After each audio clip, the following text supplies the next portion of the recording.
तो कैसे होता है ये सब चीज़ें कि जब ग्रोथ नहीं हो रहा है तो वस्तुओं की महंगाई कैसे बढ़ रही है। इन्फ्लेशन में आप क्या समझते हैं कि आर्थिक वृद्धि हो रहा है, मतलब लोगों के पास पैसा आ रहा है कि कमर्शियल बैंक आरबीआई से जिस दर पे ऋण लेती है उसको क्या।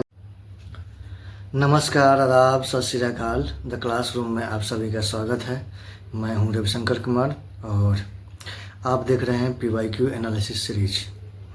तो हम लोग क्वेश्चन नंबर 60 तक हम लोगों ने सॉल्व कर लिया था, ठीक। अब हम लोग आगे देखेंगे क्वेश्चन नंबर 61। तो economic growth is usually coupled with कह रहा है कि आर्थिक विकास, इंग्लिश से बोलते हैं इकोनॉमिक ग्रोथ, सामान्यतः युग्मित होता है, कपल्ड होता है, मतलब देखा जाता है। किससे संदर्भित है, किससे रिलेटेड है इकोनॉमिक ग्रोथ। आपके ऑप्शन दिया है डिफ्लेशन, इन्फ्लेशन, स्टैगफ्लेशन और हाइपर इन्फ्लेशन। तो इनमें से देखना है। तो सबसे पहले तो आपको जानना होगा कि जो इकोनॉमिक ग्रोथ है, जो आर्थिक विकास है, होता क्या है। तो उसको एक बार देख लेते हैं।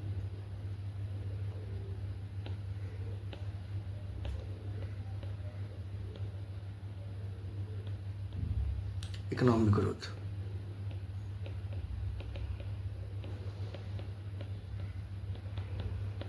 आर्थिक विकास। तो आर्थिक विकास सबसे पहले होता क्या है। तो जब भी हम आर्थिक विकास की बात करते हैं तो यह ध्यान रखता है कि लोगों के पास रोजगार है, पैसा है। क्या है? लोगों के पास रोजगार है। जब लोगों को रोजगार मिलेगा तो क्या मिलेगा उसको? पैसा मिलेगा, मनी मिलेगा, धन मिलेगा। जब लोगों के पास पैसा मिलेगा तो लोग क्या करेंगे? पैसा मिलता है, लोग क्या खरीदारी करता है, खर्च करेंगे,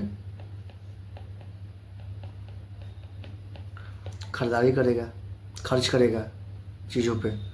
जब खर्च करेगा तो वस्तुओं खरीदेगा, यही सब। तो क्या होगा? डिमांड बढ़ेगा। डिमांड मतलब मांग। जब मांग बढ़ेगी तो क्या होगा? अगर उस मात्रा में आपूर्ति नहीं हो रही है तो दाम बढ़ेगा, महंगाई बढ़ेगी, इन्फ्लेशन।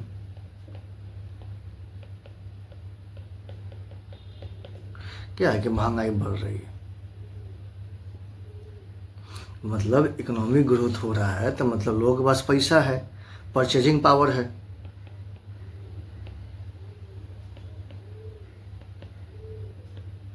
परचेजिंग पावर मतलब क्रय शक्ति। परचेजिंग मतलब होता है क्रय, पावर मतलब शक्ति।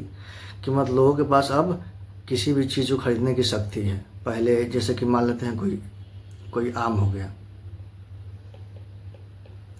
तो ई देने के लिए 5 रुपये तैयार है, दूसरा देने के लिए 10 रुपया है, तीसरा बोल रहा है हम 15 रुपये देंगे, चौथा बोल रहा है कि नहीं हम 20 रुपया देंगे, क्योंकि लोगों के पास पैसा है। तो आम तो एक ही है, तो महंगाई तो बढ़ेगी ना, डिमांड बढ़ेगी, क्योंकि उस मात्रा में अगर सप्लाई नहीं हो रही है तो महंगाई तो बढ़ेगी।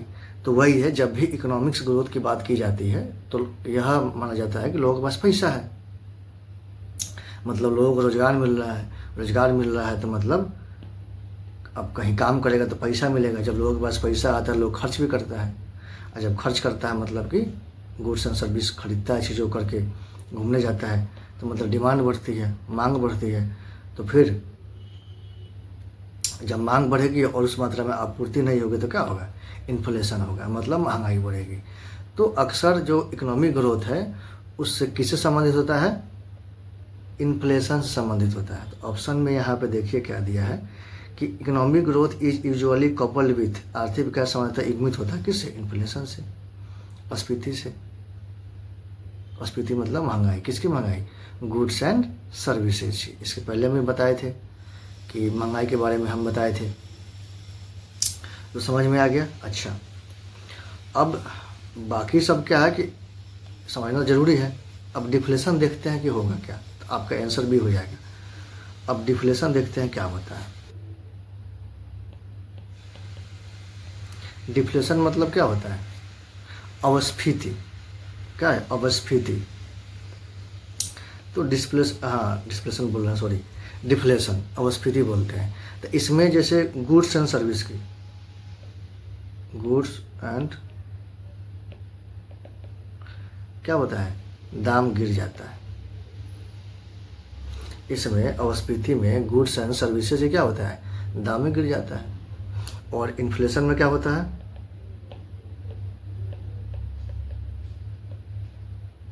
गुड्स एंड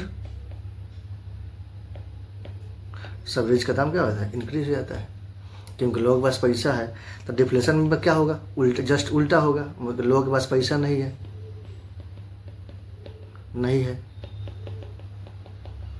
रोजगार नहीं है। जब रोजगार नहीं है तो पैसा नहीं आएगा, तो पैसा नहीं है तो लोग खरीदारी कम करेंगे। खरीदारी कम करेंगे तो चीज़ों का महंगाई तो ऐसे भी होगी नहीं, लोग उत्पादन कम करेंगे। इसलिए गुड्स एंड सर्विसेज के दाम कम हो जाती है। ठीक। तो डिफ्लेशन मतलब होता है गुड्स एंड सर्विसेज में क्या है कि उसकी दाम कम हो जाना। ठीक है। अब देखिए, आसान है ये सब, तो एकदम याद रखना है कि इन्फ्लेशन मतलब कि गुड्स एंड सर्विसेज में जो उसका दाम है, प्राइस है, इंक्रीज हो जाता है। और डिफ्लेशन में उसका प्राइस डिक्रीज हो जाता है, मतलब दाम कम हो जाता है। क्योंकि लोगों के पास पैसा नहीं, इसलिए खरीदारी कम कर रहे हैं। इस सिंबल का जो मतलब होता है ना, नीचे, कम, और इसका मतलब होता है अप, मतलब वृद्धि। ठीक। अब कह रहा है सी है स्टैगफ्लेशन। अब स्टैगफ्लेशन क्या है? स्टैगफ्लेशन कहने का मतलब है ना कि इन्फ्लेशन में तो आपने जाना कि गुड्स एंड सर्विसेज का जैसे इकोनॉमिक ग्रोथ हो रहा है। इन्फ्लेशन में देखिए, इंग्लिश लिख रहे हैं क्योंकि इकोनॉमिक्स जो टर्मिनोलॉजी है, आप भी कोशिश कीजिए इंग्लिश थोड़ा पर ध्यान देने के लिए, इंग्लिश टर्म पर ध्यान देने के लिए। क्योंकि हिंदी में अस्फीति, अपस्फीति अजीब सा वर्ड होता है, तो इसलिए इंग्लिश जो वर्ड होता है आसान होता है समझने में। तो इन्फ्लेशन में क्या हो गया कि इकोनॉमिक ग्रोथ हो रहा है, इकोनॉमिक ग्रोथ हुआ। ठीक। अच्छा, और गुड्स एंड सर्विसेज क्या हो रही है? दाम भी हो रहा है। तो मतलब इन्फ्लेशन में क्या होता है कि इकोनॉमिक ग्रोथ मतलब कि गुड्स एंड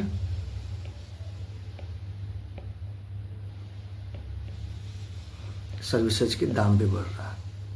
ठीक। अच्छा, वो स्टैगफ्लेशन क्या होता है?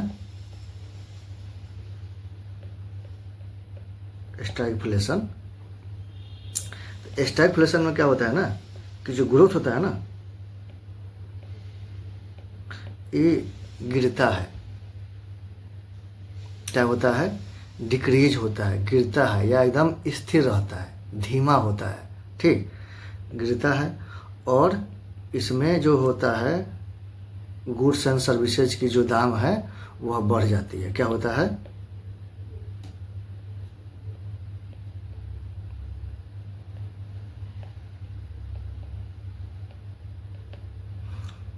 दाम क्या होती है? बढ़ जाती है। इकोनॉमिक्स इन्फ्लेशन में क्या हो रहा है कि आर्थिक वृद्धि हो रही है, तो इन्फ्लेशन गुड्स एंड सर्विस का भी दाम बढ़ रहा है। इसमें क्या हो रहा है कि आर्थिक वृद्धि नहीं हो रही है, गिर रही है, धीमा है एकदम, या स्थिर है। लेकिन जो गुड्स एंड सर्विस है, मतलब वस्तु एवं सेवा है,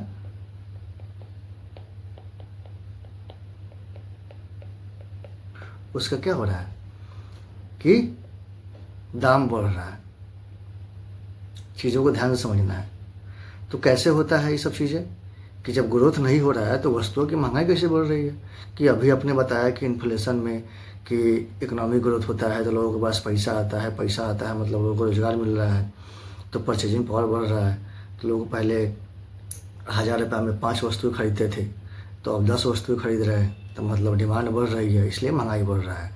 इन्फ्लेशन में हमने यह बताया। लेकिन स्टैगफ्लेशन में आप कह रहे हैं कि ग्रोथ गिर रहा है।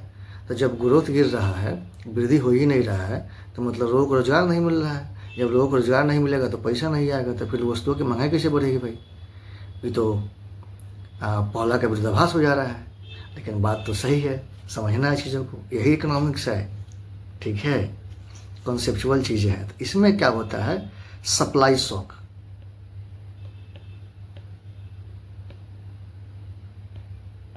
हिंदी में बोलते हैं आपूर्ति झटका। क्या बोलते हैं, आपूर्ति झटका बोलते हैं। तो इसमें करना क्या है चीज़ों को,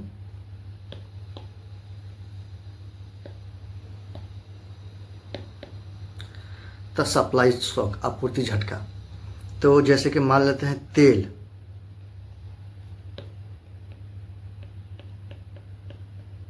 तेल का क्या हो गया, दाम एकदम बढ़ गया, आपूर्ति एक बार में कम हो रही है तो तेल का दाम क्या हो जा रहा है कि बढ़ जा रहा है। अभी जो अमेरिका, इजराइल और ईरान के बीच में जो युद्ध हुआ था, तो हॉर्मुज से तेल वगैरह आना कम हो गया था। तो देख रहे थे कि गैस का दाम बढ़ गया था, तेल का दाम बढ़ गया था हर देश में, तो क्योंकि आपूर्ति हो नहीं रही थी उस मात्रा में, लेकिन डिमांड था तो दाम तो बढ़ेगा ही। तो क्या हो रहा था ना कि एक बार सप्लाई शॉक, आपूर्ति झटका, एकदम तेल एकदम अचानक से रुक गया, सप्लाई रुक गया। जब तेल का आना रुक जाएगा तो जितनी सारी चीज़ें हैं, जो भी फैक्ट्रियाँ वगैरह है, किस चलती है, बिजली चलती है। और बिजली के लिए क्या चाहिए, ऑयल चाहिए भैया, तेल चाहिए, पेट्रोल चाहिए, डीजल चाहिए, उसी से चलेगी जनरेटर वगैरह, तब तो बिजली मिलेगी, सप्लाई मिलेगी, तब तो प्रोडक्शन होगा भाई। तो जब क्या होता है कि जब तेल का दाम बढ़ जाता है तो जो प्रोडक्शन होता है, प्रोडक्शन जो कॉस्ट होता है, उत्पादन लागत बोलते हैं हिंदी में, क्या होता है, बढ़ जाता है। जब उत्पादन लागत बढ़ जाएगा, ठीक, तब क्या होगा, तो उत्पादन जब लागत बढ़ जाएगा तो जो भी वस्तुओं का उत्पादन हो रहा है, जो भी गुड्स एंड सर्विसेज का जो प्रोडक्शन हो रहा है, उसका दाम क्या हो जाएगा, बढ़ जाएगा। क्योंकि जब तेल का दाम बढ़ रहा है तो प्रोडक्शन कॉस्ट भी तो बढ़ेगा। तो जब प्रोडक्शन कॉस्ट बढ़ेगा तो जो भी वस्तुओं का उत्पादन हो रहा है, जो भी सर्विसेज का हम प्रोडक्शन कर रहे हैं, उत्पादन कर रहे हैं, उसका भी दाम बढ़ेगा। जब इसका भी दाम बढ़ेगा तब क्या होगा, तो महंगाई बढ़ जाएगी। वही है, यही ना बताएं यहाँ पे, गुड्स एंड सर्विसेज का क्या होता है स्टैगफ्लेशन में, क्योंकि इकोनॉमिक ग्रोथ हो रहा है। तो अब क्या होता है, अब आगे इसमें एक और बात समझनी है कि वृद्धि तो रुक जाती है। अब इसमें क्या होता है कि जो भी प्रोड्यूसर होता है, जैसे फैक्ट्री वाला हो गया, मालिक हो गया, बोलता है कि यार अब ज़्यादा कॉस्ट आ रहा है, तो वो क्या करता है, इन्वेस्टमेंट करना बंद कर देता है। इन्वेस्टमेंट मतलब निवेश करना बंद कर दिया, कम कर दिया। जब इन्वेस्टमेंट कम होगा तो लोगों को क्या होगा, उत्पादन कम होगा, उत्पादन कम होगा तो रोजगार कम मिलेगा। जब रोजगार कम मिलेगा तो क्या होगा, लोग के पास पैसा कम आएगा। जब पैसा कम आएगा तो लोग क्या करेंगे, यही होगा। तो यही कहने का मतलब है कि इन्वेस्टमेंट कम हुआ तो उत्पादन कम हो गया, तो मार्केट में क्या हो गया, वस्तुओं का सप्लाई कम हो जा रहा है। तो यहाँ पे क्या, इन्वेस्टमेंट कम होगा भैया, रोजगार कम मिलेगा, लोगों के पास पैसा कम आएगा, रोजगार कम मिल रहा है, लोगों के पास पैसा कम आ रहा है, तब वृद्धि कहाँ हो रहा है, तब वृद्धि हो ही नहीं रहा है।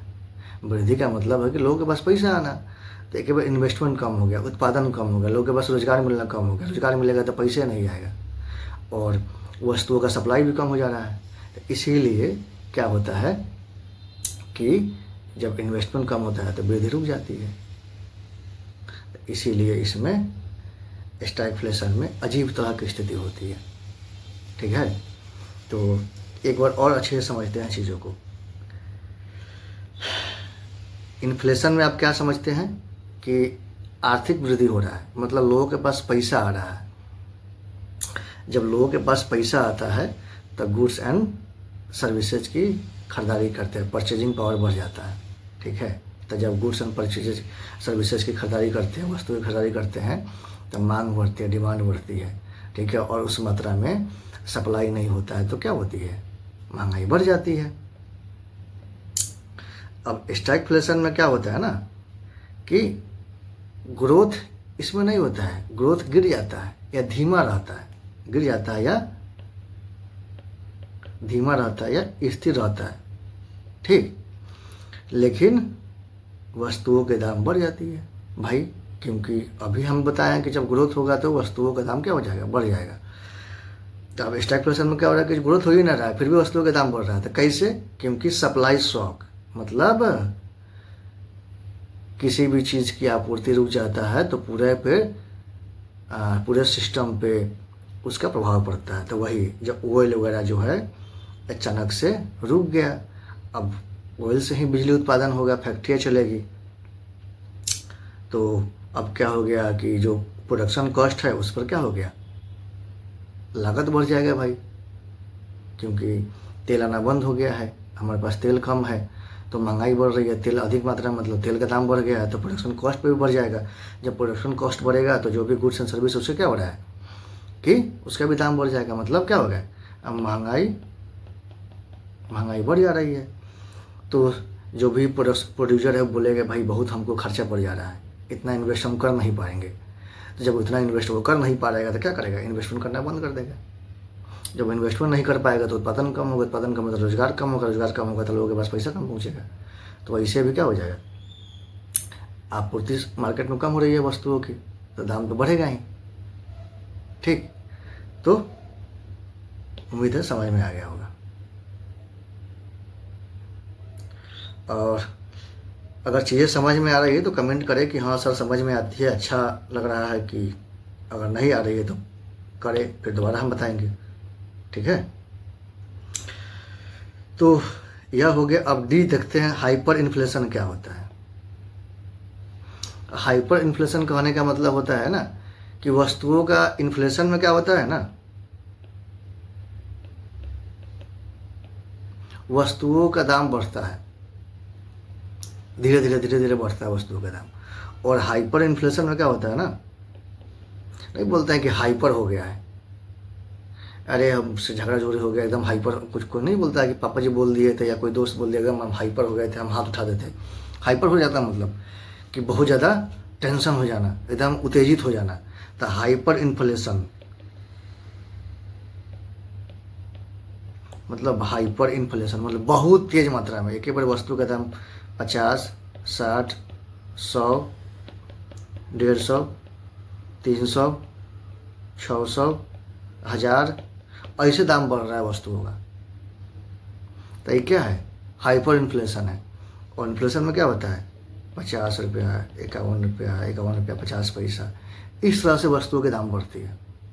तो वो इन्फ्लेशन है, धीरे धीरे बढ़ती है। और हाइपर इन्फ्लेशन में क्या होता है कि बहुत तेज़ी से बढ़ती है। और इसका कारण क्या है, कारण पर कहीं बाद में चर्चा किया जाएगा, ठीक है, नहीं तो वीडियो हो जाएगा लंबा जब इन्फ्लेशन हम पढ़ाएंगे तब। तो आंसर क्या होगा हमारा, बी हो जाएगा, क्योंकि आर्थिक विकास संबंध होता है इन्फ्लेशन से, ठीक। अगर कॉन्सेप्ट समझ में आ गया, चीज़ें समझ में आ गई, तो फिर तो समझिए कि इकोनॉमिक्स का एक भी प्रश्न नहीं छूटने वाला है। क्वेश्चन नंबर 62 देखते हैं। करा भारतीय रिजर्व बैंक के बैंक दर में, मतलब बैंक रेट में कम करने से, ठीक है, लोअरिंग करने पे, कम करने के फलस्वरूप क्या होता है। तो सबसे पहले होता है कि बैंक रेट क्या होता है, समझते हैं चीज़ों को, क्योंकि नहीं समझाएंगे तो फिर प्रश्न बनेगा नहीं। बैंक रेट समझ गए बन जाएगा। बैंक रेट, तो बैंक रेट मतलब होता है कि जो आरबीआई होता है, आरबीआई मतलब रिजर्व बैंक ऑफ इंडिया। तो आरबीआई क्या करता है ना, एक कॉमर्शियल बैंक को,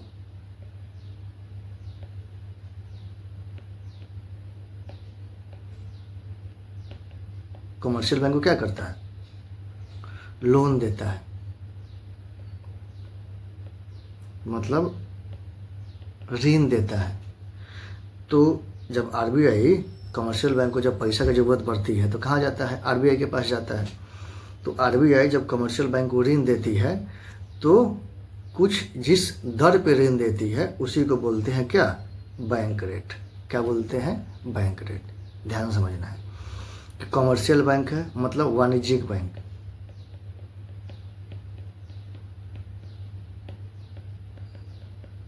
वाणिज्यिक बैंक में कभी हो गया एचडीएफसी हो गया, आईसीआईसीआई हो गया और बैंक ऑफ बड़ौदा हो गया, जो भी सर कंपनियां हैं बड़ी बड़ी जो बैंक है वो सब इसमें आता है। तो ये कमर्शियल बैंक है, पैसा कमाने इसका उद्देश्य है। तो ये क्या करता है कि इसको जब पैसा का ज़रूरत पड़ती है तो आरबीआई के पास जाता है। तो आरबीआई क्या करता है कि इसको ऋण देता है। तो जिस दर पे आरबीआई कमर्शियल बैंकों को ऋण देता है उसी को बोलते हैं बैंक रेट। समझ में आ गया? अच्छा, अब कह रहा है कि आरबीआई बैंक रेट कम कर दे। मान लेते हैं कि पहले हम 10% पर आरबीआई कमर्शियल बैंक को ऋण देता है, अब एक बार ही 10% से घटा दे, बोल दे कि है जाओ तुमको हम 5% पर हम ऋण दे रहे हैं, एक बार बैंक रेट घटा दे।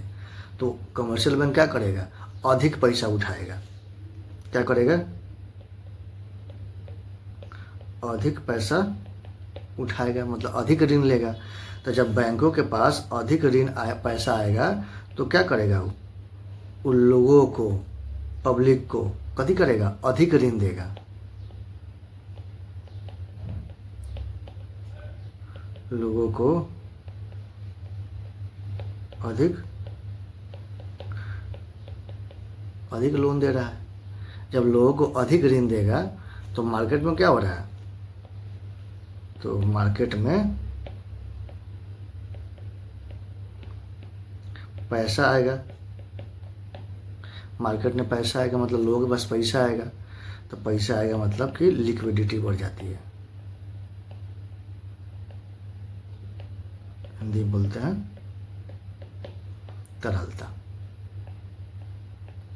ठीक, कि लिक्विडिटी बढ़ जाती है, तरलता बढ़ जाती है, तो मार्केट में खूब पैसा आ गया है, तो लोगों के पास पैसा है तो लोग खरीदारी करेगा, तरलता बढ़ जाती है। तो मार्केट में लिक्विडिटी का मतलब होता है कि मार्केट में पैसा आ जाना, या पैसा मार्केट में आ रहा है उसका मतलब होता है तरलता बढ़ जाना। ठीक है, मतलब तरलता बढ़ गई है, सीधा सिंपल है। एक बार और समझते हैं, बैंक रेट क्या होता है कि कमर्शियल बैंक आरबीआई से जिस दर पे ऋण लेती है उसको क्या बोलते हैं, बैंक रेट। ठीक है, और बैंक रेट अगर पहले 10% था उसको घटा करके क्या कर दिया, आप 5% कर दिया है, मतलब अब आरबीआई अपना रेट घटा दिया है। तो कमर्शियल बैंक करेगा हम खूब पैसा उठाएंगे। जब कमर्शियल बैंक खूब पैसा उठाएगा तो जमा थोड़े करेगा, वो तो मार्केट में देगा भाई, किसी को लोन देगा वो, तो मार्केट में लोगों को सस्ता ऋण मिलेगा, तो लोग ऋण उठाएंगे अपना। तो जब ऋण उठाएंगे तो मार्केट में पैसा आएगा, तो मार्केट में पैसा आएगा मतलब कि तरलता क्या बढ़ रही है, सीधा बात है। तो पहला, मोर लिक्विडिटी इन द मार्केट, पहला सही है। बाजार की तरलता घट जाती नहीं, गलत है बात है। बाजार की तरलता पर कोई प्रभाव नहीं पड़ता है, यह भी क्या है, गलत है।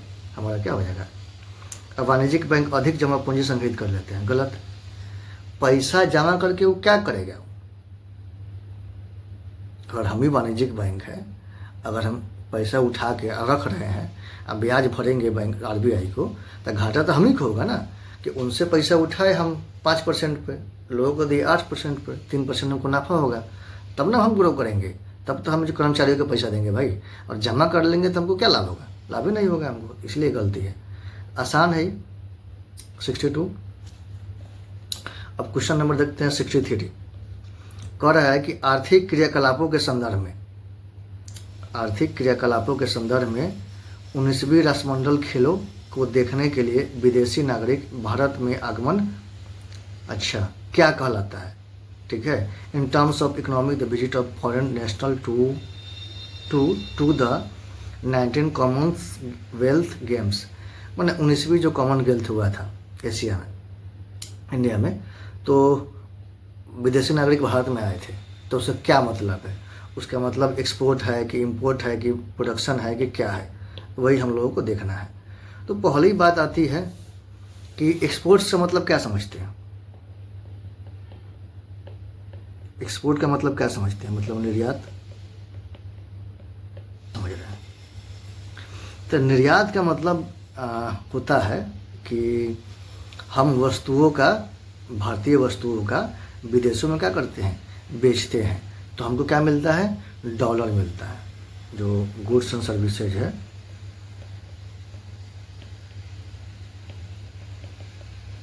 मैंने वस्तु एवं सेवा, याद रखना हमेशा।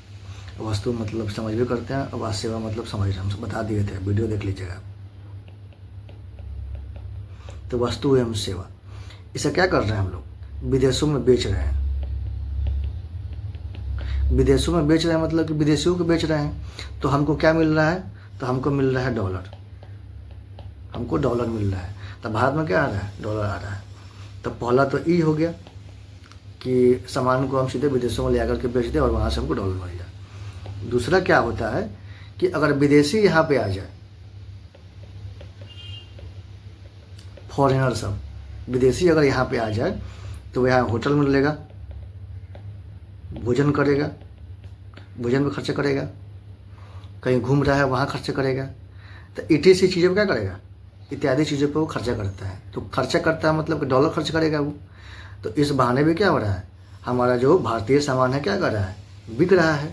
और क्या हो रहा है, डॉलर हमारा आ रहा है, कहाँ, भारत में आ रहा है। तो यह भी क्या है, एक्सपोर्ट है, यह भी हमारा निर्यात है। तो निर्यात का मतलब यह नहीं है कि हम केवल जा करके विदेशों में वस्तु भेज दें। फॉरेनर भी यदि भारत में आते हैं, वस्तुओं का उपभोग करते हैं, होटल लेते हैं, यदि यहाँ के स्कूलों में पढ़ते हैं, यहाँ के स्कूलों में पढ़ते हैं तो वहाँ पे पैसा देंगे। यहाँ पे अगर हेल्थ में करते हैं तो वहाँ पैसा देंगे। अभी हम वहाँ गए थे अपोलो में इलाज करवाने, एक दिन पहले मेदांता में भी गए थे। तो वहाँ पे फॉरेनर सब आते हैं, इलाज करवाते हैं। तो यहाँ सस्ता पड़ता है वहाँ की अपेक्षा। तो यहाँ विदेशी आकर के यहाँ पे इलाज करवाते हैं, यहाँ पे एजुकेशन में खर्च करते हैं। तो वह भी क्या है कि डॉलर क्या हो रहा है कि भारत में आ रहा है, विदेशी पैसा भारत में आ रहा है। तो यह भी क्या है, हमारे वस्तुएं खरीद रहे हैं, हमारे सर्विसेज खरीद रहे हैं, हमारे होटलों में स्टे कर रहे हैं, हमारे यहाँ के भोजन कर रहे हैं, यहाँ की वस्तु खरीद रहे हैं। देखिए अभी तरह का एक इन्वेस्टमेंट है, पैसा भारत में आ रहा है, डॉलर भारत में आ रहा है। तो यह भी क्या है, एक्सपोर्ट है, निर्यात है। तो उसी तरह जब विदेशी सब भारत में जो कॉमनवेल्थ गेम्स था, राष्ट्रमंडल खेल था, कॉमनवेल्थ गेम्स था, जब खेलने भारत में आए हैं तो भारत के जो वस्तु को उत्पादन करेंगे, यहाँ के होटलों में रुकेंगे, यहाँ के जो खान पान है उसमें निवेश करेंगे, तो क्या है, एक्सपोर्ट होगा। तो ये सब क्या हो जाएगा, गलत, इंपोर्ट नहीं होगा, प्रोडक्शन है, कंजप्शन नहीं होगा। ठीक, आसान है। क्वेश्चन नंबर देखते हैं 64। कह रहा है कि भारत के संदर्भ में केंद्रीय अधिनियमों, सेंट्रल एक्ट्स बोलते हैं इंग्लिश में, विचार कीजिए। कह रहा है कि उपर्युक्त इतना भी दिया गया है कि उपर्युक्त में से कौन से अधिनियम देश में जैव विविधता, जीव विविधता मतलब बायोडाइवर्सिटी, बायोडाइवर्सिटी कंजर्वेशन, संरक्षण की दृष्टि से महत्वपूर्ण है अथवा उस पर असर डालते हैं।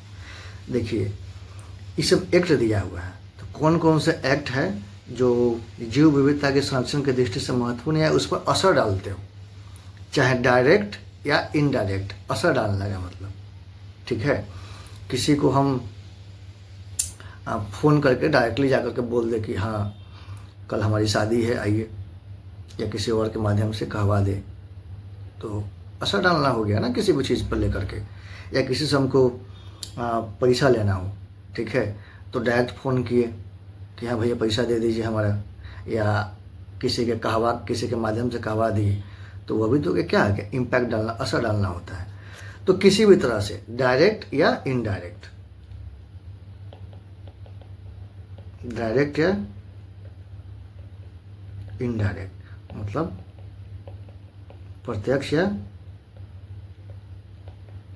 अप्रत्यक्ष। ये ऐसा क्यों लिख रहे हैं हम, इतना क्यों समझा रहे हैं, क्योंकि समझान इसी से ही बनेगा, इसलिए इतना हम इस पर बोल रहे हैं कि असर डालने का मतलब होता है कि डायरेक्ट या इनडायरेक्ट असर डालना। ठीक, अब सारा तो हमको याद होगा नहीं, सारा आप पढ़ के जाइएगा नहीं, तो ये सब क्वेश्चन कैसे सॉल्व होगा, इसी तरह सॉल्व होगा, लॉजिक से, ठीक है, एप्टीट्यूड से। इसलिए हम चाहते हैं कि एप्टीट्यूड डेवलप हो जाए। अब ये सब क्या है ना कि यह भी एप्टीट्यूड है, कॉन्सेप्ट क्लियर रहेगा तो बन जाएगा। यह भी कंसेप्चुअल चीज़ें हैं, कंसेप्ट रहेगा तो बन जाएगा, कंसेप्चुअल चीज़ है, बन जाएगा। अब इसमें क्या है कि सारा एक्ट तो याद नहीं करेंगे हम कि ई क्या होता है, ई क्या होता है, यह कस्टम्स एक्ट क्या होता है, भारतीय इंडियन फॉरेस्ट एक्ट क्या होता है, सभी तो याद करेंगे नहीं, सभी का नियम एक एक रूल याद तो करेंगे नहीं किस संबंधित है। तो ये सब किससे बनेगा, तो ये सब बनेगा भैया एप्टीट्यूड से, लॉजिक से। तो जीव विविधता, अब कह रहा है आयात एवं निर्यात नियंत्रण अधिनियम। तो किसी भी चीज़ का अगर आयात नियंत्रण कर रहे हैं, इसमें मतलब कि शेर की खाल का, सींग का, हिरन के सींग का, लोग क्या करते हैं, इसे जानने के लिए लोग आयात इन सब चीज़ों का भी आयात करता है लोग। तो आयात निर्यात अधिनियम, तो गुड्स एंड सर्विस के बाद यह भी तो गुड्स एंड सर्विस में इसका भी तो लोग निर्यात करते हैं, लोग आयात करते हैं। तो इस पर जो अधिनियम है तो यह भी किससे संबंधित होगा, जीव विविधता संबंधित होगा। क्या जीवों के ही जो वस्तुएं होते हैं उसको निर्यात करते हैं। अच्छा, दूसरा माइनिंग वगैरह, अब जंगल हम खनन कर रहे हैं तो वहाँ के जो जीव विविधता, जो संरक्षण, उस पर असर पड़ेगा, तो यह भी हमारा सही है।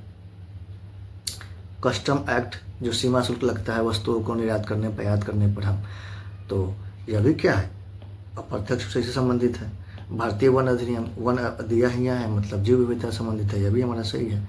तो ये सब क्या है, लॉजिक से लगाना है। अब याद नहीं करेंगे, अगर याद नहीं भी रहता तो आपको यही दिमाग लगाना है कि जीव विविधता, तो यह डायरेक्ट या इनडायरेक्ट रूप से कुछ ना कुछ तो जरूर असर करेगा, इम्पैक्ट जरूर डालेगा ही, ठीक है, इसलिए सही है। तो इसका आंसर क्या होगा, 1 2 3 4 सभी सही होगा। इसलिए जब इस तरह का कथन आता है ना, तो घबराना नहीं है, क्योंकि बहुत आसान होता है। क्योंकि यूपीएससी का जो पेपर है वो लिखता है ना, CSAT paper first, CSAT paper second, civil service aptitude test. Aptitude मतलब वही है, डेवलप करना है अपनी क्षमता। क्वेश्चन नंबर 65 देखते हैं। कह रहा है कि भारत सरकार केंद्रीय सार्वजनिक क्षेत्र उद्यम, देख लीजिए हिंदी, केंद्रीय सार्वजनिक क्षेत्र उद्यमों CPSE, central public sector enterprises में लगी अपनी इक्विटी समझ रहे हैं ना, शेयर बोलते हैं, हिस्सेदारी का विनिवेश क्यों कर रही है। देखिए यहाँ पे इंग्लिश का इंग्लिश लिख दिए, जब यहाँ इक्विटी का हिंदी हिस्सेदारी होता है या भाग बोल सकते हैं।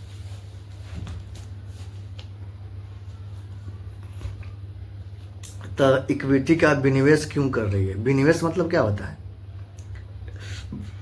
डिसइन्वेस्टमेंट। विनिवेश का मतलब होता है कि डिसइन्वेस्टमेंट। तो क्यों कर रही है, तो कथन 1 दिया है, कथन 2 दिया है। तो सबसे पहले जानना है कि डिसइन्वेस्टमेंट होता क्या, विनिवेश होता क्या।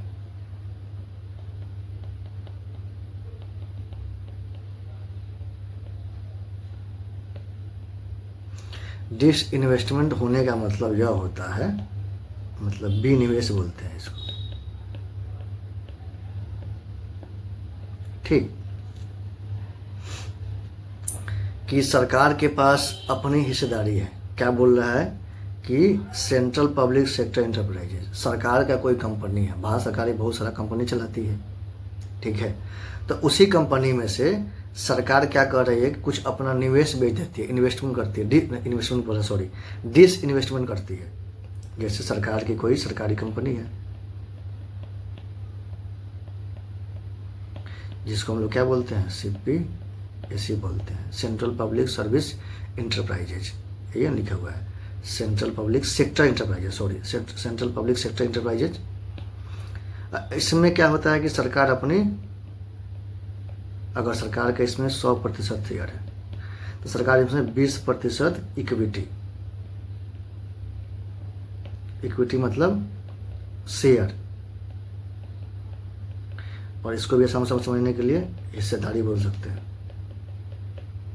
या और भी आसान भाग, ठीक। तो इसमें 20% अपना शेयर बेच देती है, इक्विटी बेच देती है।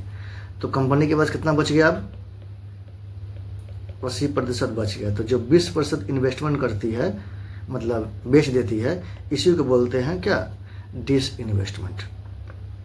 एक बार और समझते हैं कि डिसइन्वेस्टमेंट क्या होता है कि सरकारी कोई कंपनी है, मतलब सरकार का अपना कोई कंपनी है, उसको क्या कर रही है कि सरकार का अपना अगर उसमें 100% हिस्सेदारी है तो 20% अपना शेयर बेच दी।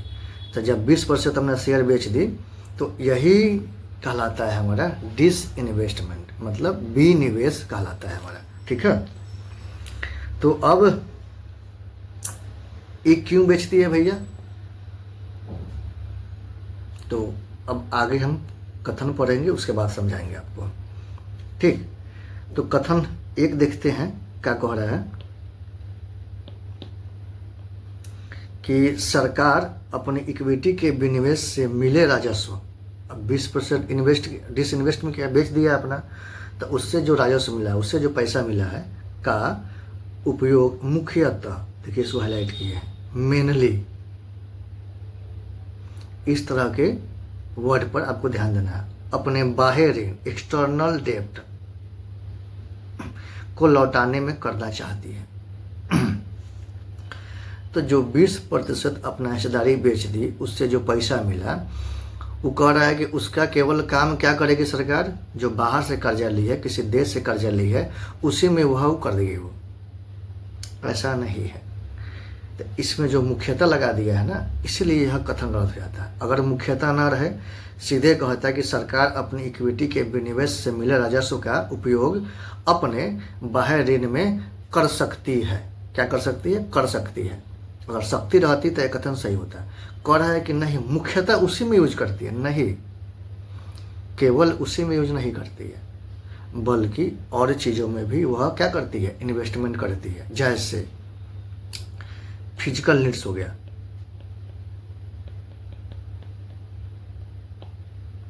फिजिकल नीड्स मतलब राजकोषीय जरूरत,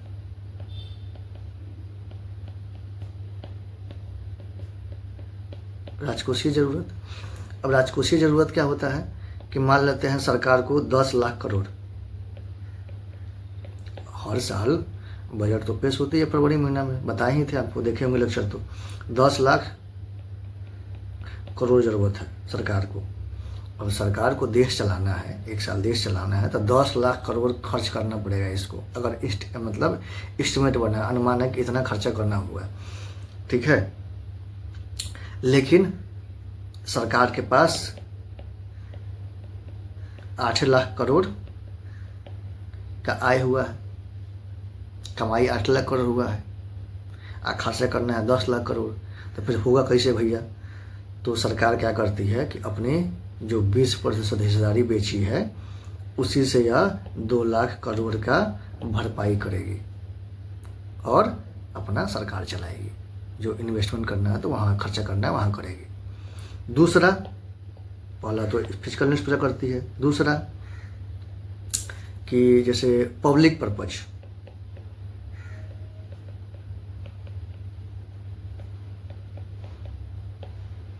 पब्लिक मतलब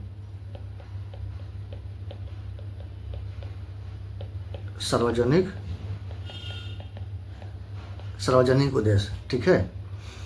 तो पब्लिक पर्पज मतलब कि सार्वजनिक उद्देश्य, यार उद्देश्य गलती लिखा गया, तो सार्वजनिक उद्देश्य क्या होता है? Education,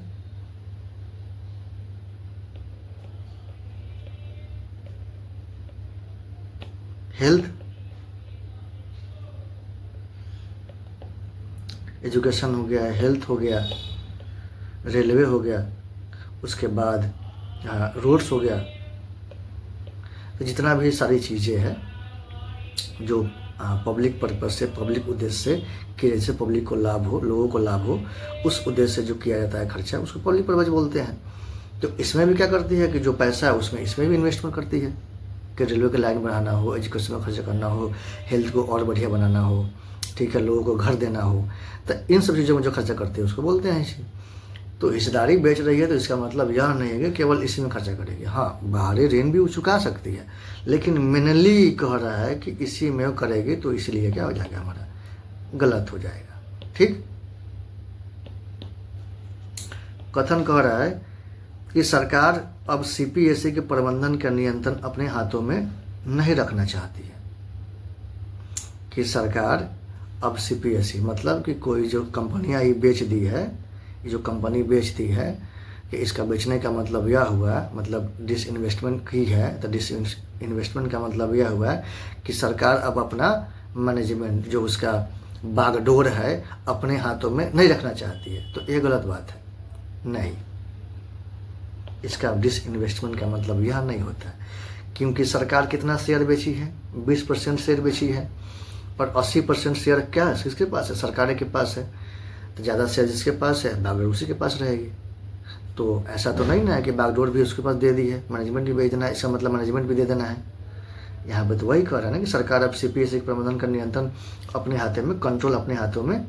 the government no longer intends to retain the management control of the CPSE.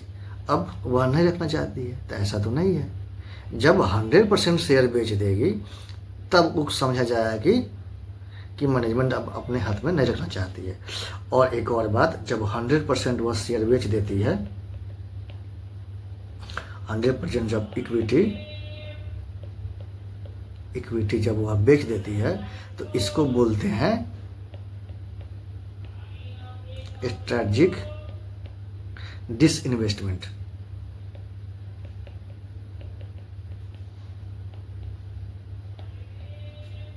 रणनीतिक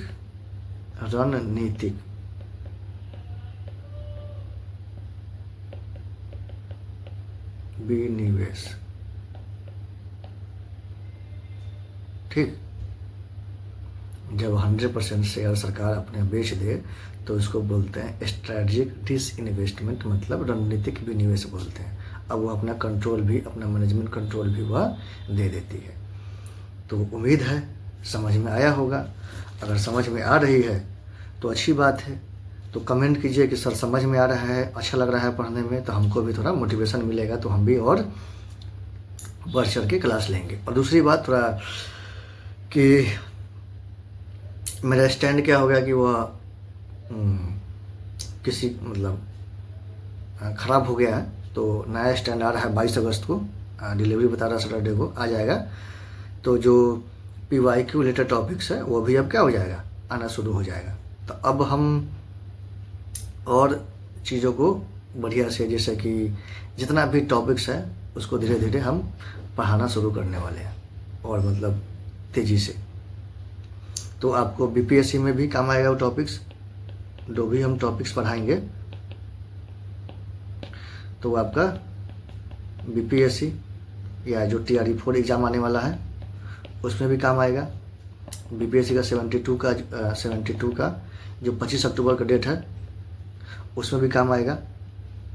हम वही चीज़ रखेंगे जो इससे एग्ज़ाम में बार बार क्वेश्चन पूछा जाता है, वही टॉपिक्स पहले पढ़ाएंगे आप, तो दिमाग रखिए। उसके अलावा कुछ टॉपिक्स हम नहीं पढ़ाने वाले हैं, ठीक। ढेर सारा मटेरियल दे दे और कह दे कि नहीं मेरे ही पढ़ाई हुए से लड़ा हुआ, ऐसा नहीं है। कम पढ़ाना है, उसी में से आना है। इसके लिए क्या करना पड़ता है, R&D करना पड़ता है भाई, बहुत ज़्यादा मेहनत करनी पड़ती है, एक एक चीज़ को देखना पड़ता है। जैसे कि जितना भी सभा है या संगठन है, जैसे मान लेता है कि आत्मीय सभा हो गया, SCRT सोसाइटी हो गया, इन सारी चीज़ों को पढ़ाएंगे हम।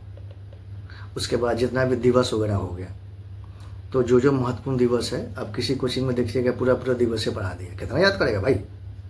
तो जो इम्पोर्टेंट दिवस है उसको हम पढ़ाएंगे। उसके बाद current affair,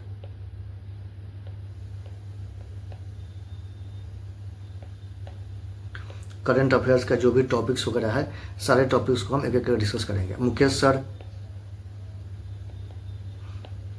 sir current affair का जो वो भी पढ़ा रहे हैं, अपना MCQ सॉल्व करवाएंगे, टॉपिक्स पढ़ाएंगे वो।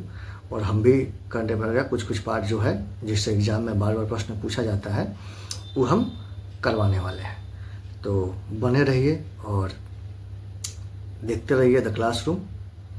और मुकेश सर का लेक्चर 1-2 दिन में आएगा। थोड़ा माइक कोई इशू था, इसीलिए हम लोग लेक्चर रिकॉर्ड नहीं कर पा रहे थे, ठीक है। और देखते हैं कि पंखा बंद करके रिकॉर्ड करना पड़ता है, तो पसीना से पूरा चीज़ें हो जाती है। तो धीरे धीरे हम लोग देख रहे हैं, तो समय पर लेक्चर आ जाएगा, निश्चिंत रहे। तो हंसते रहिए, मुस्कुराते रहिए और देखते रहिए द क्लासरूम।